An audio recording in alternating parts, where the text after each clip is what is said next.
Оперативна інформація щодо російського вторгнення станом на 18 годину 22 серпня. Триває 180-та доба героїчного протистояння української нації російському повномасштабному воєнному вторгненню. Противник продовжує зосереджувати зусилля на встановленні повного контролю над територією Донецької області, утриманні захоплених районів Херсонської, частини Харківської, Запорізької та Миколаївської областей, відновлені боєздатності підрозділів, що зазнали втрат, а також недопущенні можливого контрнаступу сил оборони. Тривають авіаційні та ракетні удари по цивільних об'єктах на території України. На Волинському та Поліському напрямках обстановка залишається без суттєвих змін. Підрозділи Збройних сил Республіки Білорусь продовжують виконувати завдання з посилення охорони ділянки білорусько-українського кордону в Брестській та Гомельській областях. Зберігається загроза ракетних та авіаційних ударів з території і повітряного простору Республіки Білорусь. На Сіверському напрямку противник продовжує утримувати окремі підрозділи Західного військового округу в прикордонних районах Брянської і Курської областей з метою демонстрації присутності та сковування дій підрозділів Сил оборони.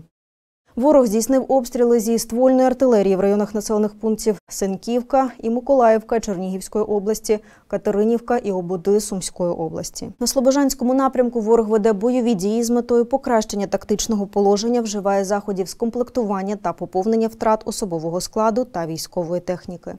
На Харківському напрямку противник підтримує високу інтенсивність ведення розвідки БПЛА. Здійснив обстріли військової та цивільної інфраструктури в районах населених пунктів Уди, Базаліївка, Слобожанська, Перемога, Великі Проходи, Руська, Лозова, Леб'яжа та низки інших.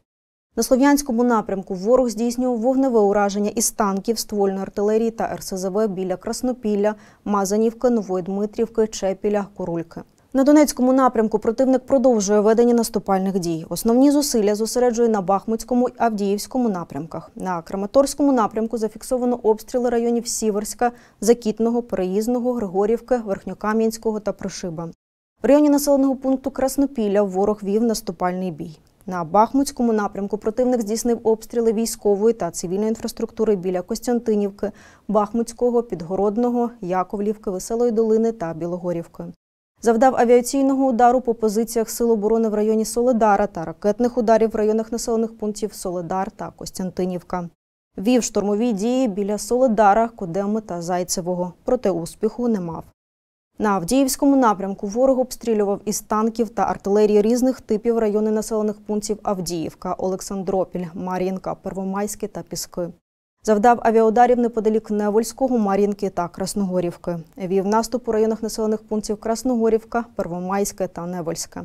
На Новопавлівському напрямку зафіксовано ворожий вогневий вплив біля Новомихайлівки, Єлизаветівки та Новоукраїнки. Окупанти вели наступальні дії в районі Новомихайлівки, зазнали втрат та відійшли. На Запорізькому напрямку ворог здійснював обстріли зі ствольної та реактивної артилерії і танків в районах населених пунктів Гуляйполе, Шевченко, Чарівне, Новосілка та низки інших. Вів наступальний бій неподалік Времівки та Великої Новосілки. На Південнобузькому напрямку противник зосереджує основні зусилля на утриманні займаних позицій, недопущенні просування наших військ і вогневому ураженні наших підрозділів. Вживає заходів з поповнення втрат. Обстріляв цивільну інфраструктуру в районах населених пунктів Миколаїв, Андріївка, Посад Покровське, Степова Долина, Таврійське, Біла Криниця, Партизанське та інших населених пунктів. Завдав авіаційних ударів біля Андріївки, Ольгиного, Трудолюбівки і Потьомкіного, а також ракетних ударів по Миколаєву і Затоці. З метою ведення повітряної розвідки окупанти активно задіють БПЛА. Віримо у Збройні сили. Разом переможемо. Слава Україні!